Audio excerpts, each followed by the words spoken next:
Muy bien, ya hemos hablado de cómputo silábico, de rima asonante, de rima consonante, de los tipos de poemas según las épocas o los tipos de poemas que predominaban en distintas épocas.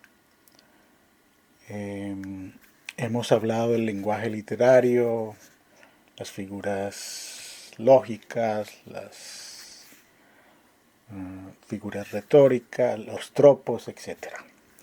Vamos a tener esa información como una reserva que nos va a permitir extraer mucho más de los poemas que estudiemos. Como les decía, entramos entonces a la sección de poesía y empezamos hablando de los romances. Pero antes de dedicarnos a analizar directamente los romances, esos poemas que se llaman romances, es necesario tal vez que hagamos una aclaración en torno a esa palabra que está tan llena de significados. Cuando hablamos de romance hoy en día, generalmente se entiende eh, como una historia de amor que vemos constantemente replicada en la literatura, en las novelas románticas, de la que aquí tenemos una muestra, el Master of Desire, The Master of Desire, algo así como el amo del deseo. Y una película que es una de las clásicas del cine romántico, el cuaderno, The Notebook. Esa es quizá la concepción básica que tenemos cuando hablamos de romance en nuestro tiempo. Tiene algo del significado original, como veremos un poco más adelante, pero realmente no es lo que estamos estudiando aquí.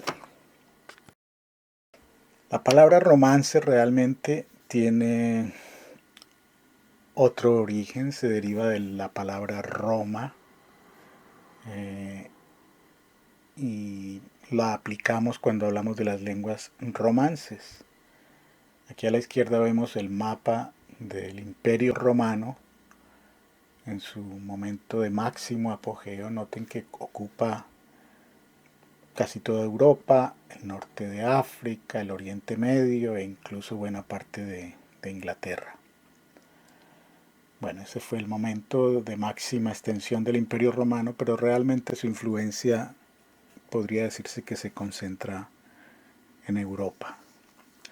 Y la lengua que daba unidad a ese Imperio Romano era el latín, era la lengua del comercio, era la lengua de las leyes, y obviamente entonces estaba presente en todos estos lugares. El inglés, como sabemos, tiene un buen componente del latín.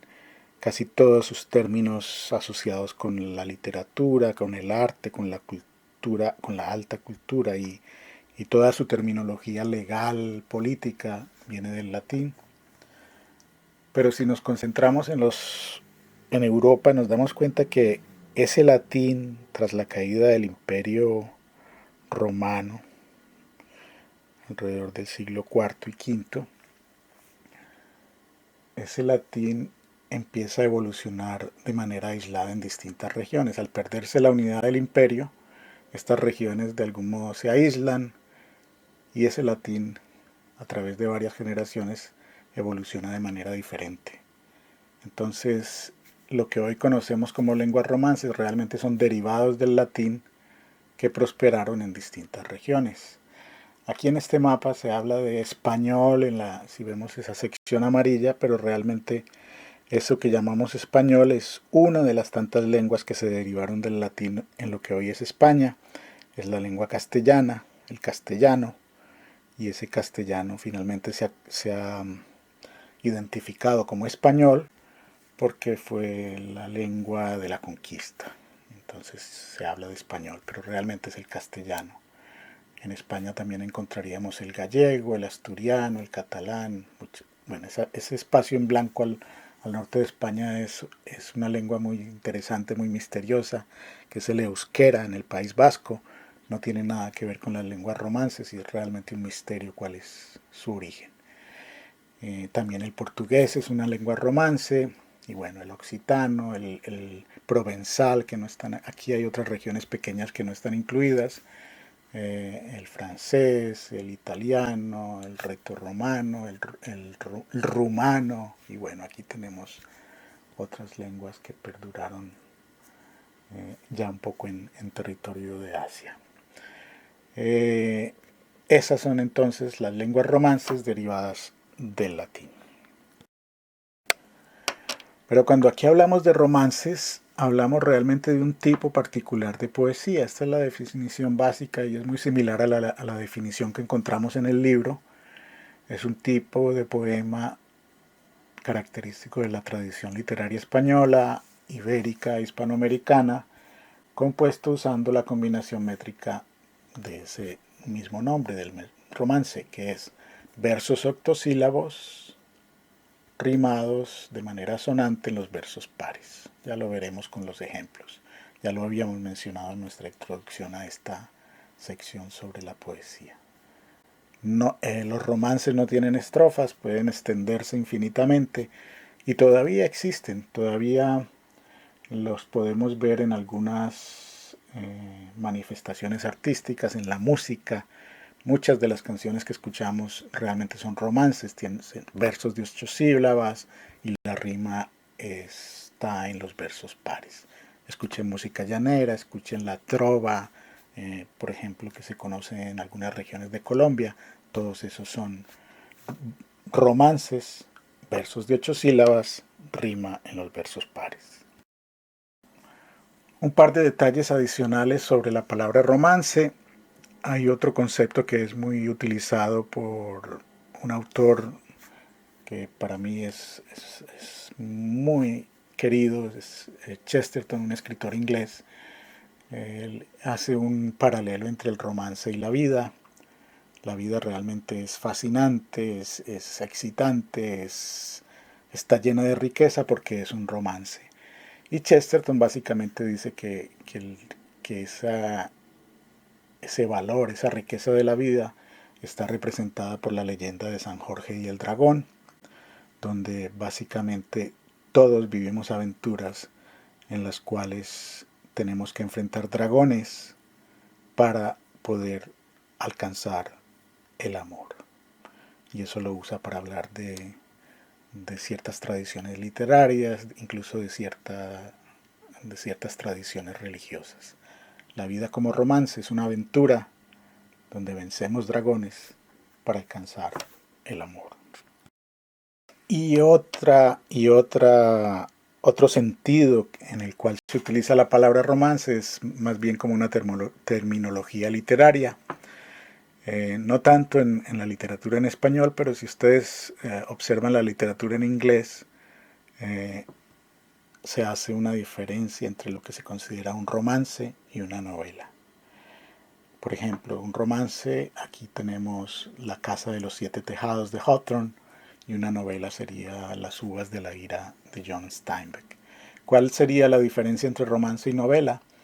La novela es mucho más realista, está mucho más conectada con hechos históricos, incluso su nombre viene un poco de la palabra, o está relacionado con la palabra novedad, lo que es nuevo.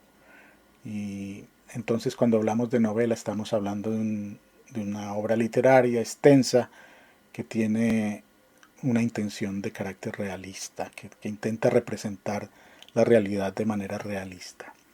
En tanto que el romance reconoce aspectos de la vida que la lógica y la razón no necesariamente admiten. Entonces en los romances encontramos, por ejemplo, figuras mitológicas, fantasmas, misterios que no se resuelven.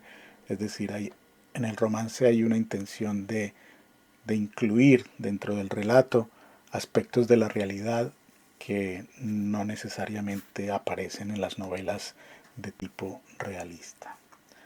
Dentro de esa categoría del romance podríamos incluir entonces esta etiqueta general que se le ha aplicado a muchas novelas latinoamericanas del realismo mágico. Si consideráramos la diferencia entre romance y novela, Cien años de soledad, por ejemplo, la novela de García Márquez, sería un romance porque incluye elementos que no son realistas. Estas personas que vuelan en alfombras, estos muertos que regresan, etc. Pero bueno, volvamos al romance como un tipo de poesía. Y ya hemos dicho, versos octosílabos, rimas en los versos pares, y quizá otro detalle muy importante que debemos destacar es que los romances no tienen autores, fueron transmitidos a través de la tradición oral, por eso su estructura es tan repetida y tan fácil, porque el verso octosílabo se adapta muy bien a la lengua castellana, a sus ritmos, a sus entonaciones. Es muy fácil hacer versos octosílabos en castellano y eso permitía que las personas memorizaran muchos, numerosos versos de un romance y se pudieran transmitir no solo de persona en persona, sino de generaciones en generaciones. Y esas historias de los romances después las veremos apareciendo nuevamente en otras obras literarias, ya cuando la literatura adquiere un estatus superior y ya incluso las obras aparecen firmadas por personas reales con nombre propio, cuando ya el arte empieza a participar de las dinámicas de la propiedad que son propias de las sociedades ya comerciales. Y bien, nuestro primer romance entonces es el romance del enamorado y la muerte, está en la página 175 del libro. Y una de las ventajas que ofrece la poesía es la posibilidad de leer, releer, volver una y otra vez al texto, porque la poesía tiene una riqueza de lenguaje que no se entrega necesariamente en la primera lectura, y a veces es necesario leer varias veces para encontrar no solo los significados, sino para descubrir las sutilezas del texto. Entonces empecemos ahí. Empecemos por leer el poema completo y después vamos a mirar sus detalles. Un sueño soñaba anoche, soñito del alma mía. Soñaba con mis amores que en mis brazos los tenía. Vi entrar señora tan blanca, muy más que la nieve fría. ¿Por dónde has entrado, amor? ¿Cómo has entrado mi vida? Las puertas están cerradas, ventanas y celosías. No soy el amor amante, la muerte que Dios te envía. Hay muerte tan rigurosa, déjame vivir un día. Un día no puede ser, una hora tienes de vida, una hora tienes de vida. Muy deprisa se calzaba, más deprisa se vestía, ya se va para la calle en donde su amor vivía.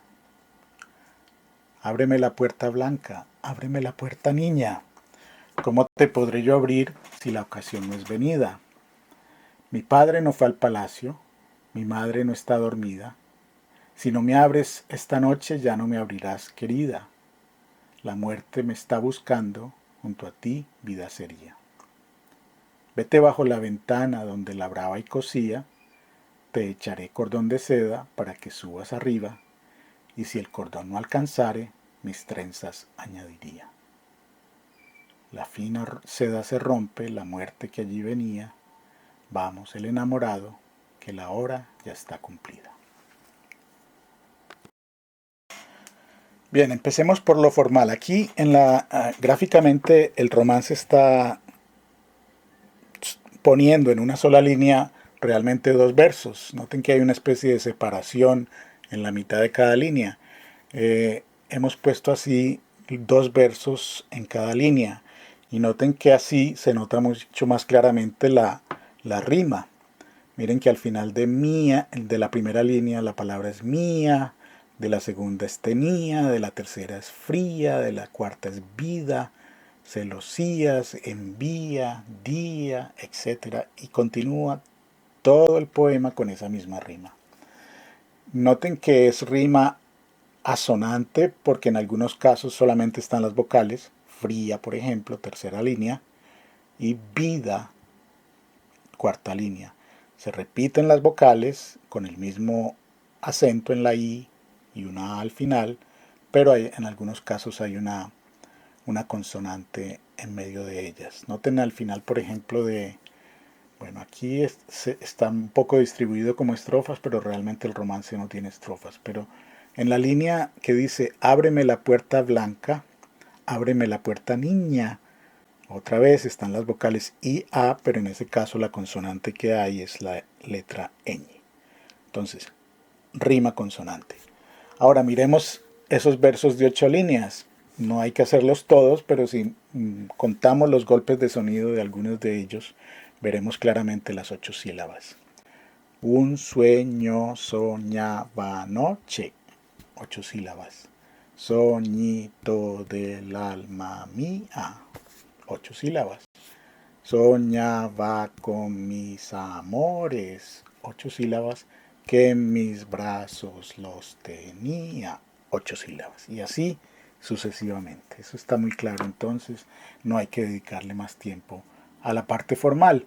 Ya veremos figuras de lenguaje y todo lo demás. Vamos a analizar el poema con detalle. Miremos los primeros versos. Un sueño soñaba anoche, soñito del alma mía. Bueno, ahí está nuestro personaje, está soñando, está contando que eh, estaba en su cama y que algunas imágenes estaban visitándolo durante el sueño. Está en primera persona y es un sueño incluso de carácter narrativo. Habíamos dicho que la poesía empieza siendo narrativa con la épica. Aquí todavía hay narración, aquí todavía hay una historia que se está contando y que tiene un narrador y que incluso tiene diálogos, como vemos por ejemplo aquí en la línea 4 está ese guión largo que nos representa un diálogo. Bueno, ¿y qué estaba soñando este personaje? Soñaba con mis amores, que en mis brazos los tenía. Bueno, estaba soñando con su amada y estaba abrazando a su amada. El sueño con la amada es un tema que vamos a ver incluso muy repetido en otras épocas, como en el siglo de oro español. Vi entrar señora tan blanca, muy más que la nieve fría. Noten aquí ya entonces una hipérbole, entró una mujer blanca, más que la nieve. Pues si es más blanca que la nieve, tiene anemia porque realmente ningún ser humano es tan blanco como la nieve, pero es una exageración y es una exageración de un atributo que en este contexto de la literatura europea, de la medieval, la blancura es un atributo de nobleza, de belleza y todo lo demás.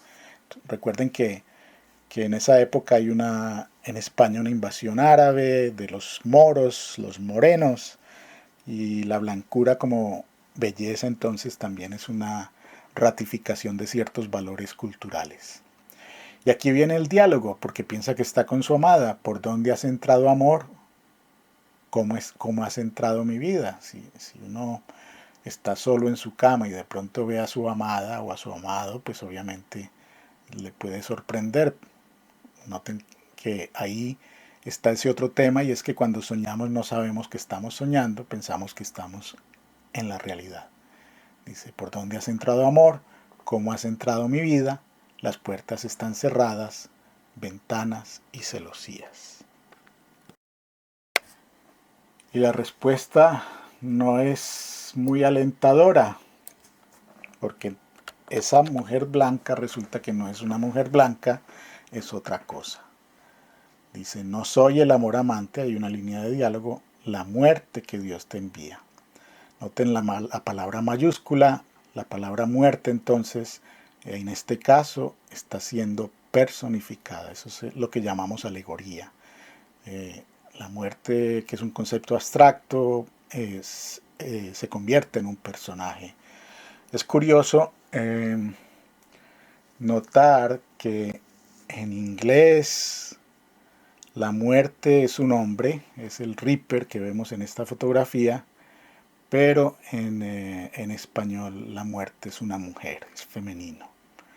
Las connotaciones que eso tiene son numerosas. Y aquí entonces viene este intento de nuestro personaje de negociar con la muerte. ¡Ay, muerte tan rigurosa! Déjame vivir un día. Y la muerte le responde, un día no puede ser, una hora tienes de vida. Y aquí es donde la literatura se ofrece como algo bastante interesante para todo ser humano, porque la literatura en muchos casos nos está preguntando, bueno, ¿y tú qué harías? ¿Tú qué harías en esta situación, en la situación que están viviendo estos personajes? Y aquí la pregunta que nos hace el poema es, ¿qué harías si la muerte viene por ti? Bueno, tal vez negociaríamos, tal vez le diríamos, bueno, dame siquiera un día para despedirme de los que quiero. Y la muerte le dice, no, no tienes sino una hora de vida. Y otra vez la literatura nos pregunta, ¿qué haríamos si tuviéramos una hora de vida? Es curioso leer este poema en las circunstancias actuales, donde hay muchísimas muertes, numerosas, miles de personas muertas en algunas ciudades o países, que los medios nos representan simplemente como cifras. Murieron 200 personas en Nueva York esta semana. Pero cada una de esas 200 muertes es un drama para familiares, para amigos, para personas que no pueden incluso salir de sus casas y estar con alguien que está enfermo o atender un funeral. Este es un poema que hoy en día está tomando un significado tremendo. Y la pregunta es, ¿qué haríamos si solamente tuviéramos un día o una hora de vida? Probablemente llamaríamos a las personas que queremos, probablemente escribiríamos alguna carta o algunas últimas disposiciones sobre asuntos prácticos. En fin, este poema nos está llevando a un tema tradicional de la literatura, el famoso memento mori, recuerda que morirás, y que constantemente aparece en la poesía. Los poetas suelen ser los party poopers porque nos están recordando que nos vamos a morir, a pesar de que vivimos en una sociedad que no quiere pensar en la muerte. Pero pensar en la muerte tiene su lado favorable, y es que nos hace valorar mucho más cada día. Hay algunos místicos, por ejemplo, que insisten en decirnos, en la mañana, cuando te despiertes, no pienses que llegarás a la noche, y cuando te vayas a dormir, no pienses que despertarás al día siguiente. Suena terrible, pero es una manera de decirnos, prepárate porque nadie sabe en qué momento se marchará. Hay otra frase muy fuerte de la Celestina, donde el personaje principal dice, nadie es tan joven que no pueda morir mañana. Bueno, lo estoy arruinando. Empieza con los viejos. Nadie es tan viejo que no pueda vivir un año, ni tan joven que no pueda morir mañana. Es decir, puede ser muy vieja una persona, pero puede vivir más que otra que está muy joven. Y eso de alguna manera cura de arrogancia a los jóvenes, porque no por el hecho de ser jóvenes tenemos garantizado mucho tiempo de vida. Y bien, como la muerte solo le concedió una hora, pues nuestro personaje muy deprisa se calzaba, más deprisa se vestía, ya se va para la calle en donde su amor vivía. La decisión de este personaje fue buscar a su amada, la misma con la que estaba soñando cuando se le apareció la muerte. Es una buena decisión, morir al lado del ser amado. Es otro tema interesante en la literatura, la muerte de los amantes, morir juntos. Es un tema muy interesante y muy repetido también en la literatura. Incluso morir al mismo tiempo también. Es un tema que encontramos en muchos textos literarios y en muchas películas. Llega donde su amada, ella se asoma, no sé, a la ventana o al balcón. Aquí imaginamos una especie de castillo medieval. y él le dice, ábreme la puerta blanca, noten ese calificativo, ya lo hemos comentado, ábreme la puerta niña, también es un motivo medieval, el tema de la niña como amante que representa lo virginal. Y a propósito de los romances y de la literatura romántica, es interesante anotar que la literatura romántica o la idea de romance que conocemos aparece entre los siglos X y XII en el sur de Francia, donde aparece un movimiento cultural, filosófico que se llama la cortesía y que reivindica la idea del amor como algo imposible, como algo inalcanzable, como algo que ni siquiera se llega a realizar en la realidad, a, a materializar en la realidad. Si ustedes miran todas las películas románticas, todas las novelas románticas giran en torno a las dificultades, a los obstáculos que vencen los amantes y terminan el día de la boda, porque a partir de ese momento ya no hay obstáculos y empieza algo completamente diferente. Esta idea del amor entonces como algo imposible, como algo que se busca pero a lo que nunca se llega, tiene su origen en la cultura medieval.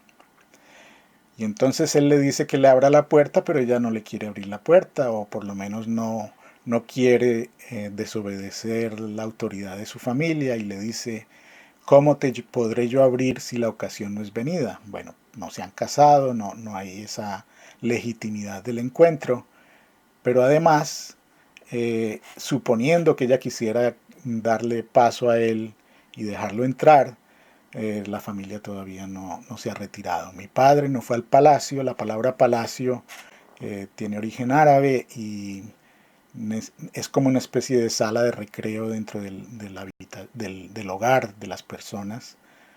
Sería como el lugar donde la gente se relaja, conversa, escucha música, en fin, hace un poco de actividades de ocio. Ocio no como el vicio, sino como el, la recreación, eh, el pasar un buen tiempo, el tiempo de calidad que no tiene un valor útil, pero que es muy importante para el equilibrio. Entonces el padre no ha ido al palacio y la madre no está dormida. Y entonces él le dice, si no me abres esta noche, ya no me abrirás, querida, la muerte me está buscando, junto a ti, vida sería. Noten ahí el contraste vida-muerte. Hemos hablado de antítesis también como otra figura literaria. Y en este caso, el amante le está diciendo, si muera a tu lado, sería como la vida. Compara entonces ese morir al lado de la amada como al supuesto, a la vida. Y eso lo veremos en los poemas místicos, cuando por ejemplo Santa Teresa nos va a decir, vivo sin vivir en mí y tan alta vida espero que muero porque no muero. Y compara la muerte en Dios como la verdadera vida, con la verdadera vida.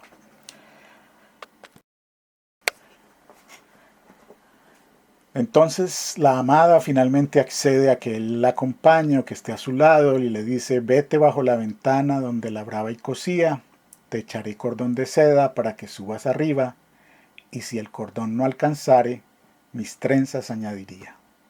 Noten pues que no hay mucho sentido práctico, le va a echar un cordón de seda. La seda es un motivo medieval también muy común, lo veremos en el próximo romance.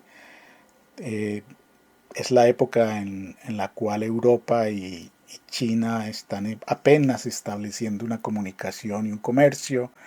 Es también la época de Marco Polo y esas exploraciones de esos mundos exóticos del Oriente. Y obviamente la seda tiene toda esa connotación del tejido rico, del tejido lujoso. Como sabemos, la seda se fabrica a partir de la baba que sale de un gusano, y para obtener entonces esa baba se requiere mucho tiempo, se necesitan muchos árboles con gusanos, es decir, es una tarea muy lenta y eso hace que el tejido, que la seda, además de delicada, sea muy, muy valiosa. Y entonces ese tema de la seda lo encontramos por todas partes en la Europa medieval como sinónimo de riqueza o de lujo. Y en este caso, pues tal vez no sea lo más aconsejable que ella le eche un cordón de seda. Tampoco es aconsejable que añada sus trenzas a esa cuerda con la cual quiere que su amado llegue a acompañarla. Pues pasa lo que tenía que pasar, la fina seda se rompe, la muerte que ya allí venía, vamos el enamorado, que la hora ya está cumplida. Noten que volvemos al comienzo, eh, cuando la muerte le había concedido solamente una hora al enamorado, y probablemente ese es el tiempo que ha transcurrido desde que se calzó, se vistió, salió corriendo y se puso a hablar con su amada. ¿Cuáles son los temas? ¿Cuáles son las implicaciones de esta historia? Pues obviamente, primero es recordarnos el carácter mortal, que es patrimonio de todos. Nadie se queda en este mundo viendo salir a los demás, todos nos vamos en algún momento, pero además está la idea de destino, el hecho de que la muerte ya haya determinado que se llevará a este hombre en una hora, y que eso se cumpla, nos está recordando también un poco que ya todo está predestinado, y ese es un tema que obviamente todavía se contempla y todos de algún modo, en mayor o menor grado, desarrollamos nuestras actividades acompañados por una idea del destino, una idea de que nuestro camino tal vez ha sido marcado de antemano.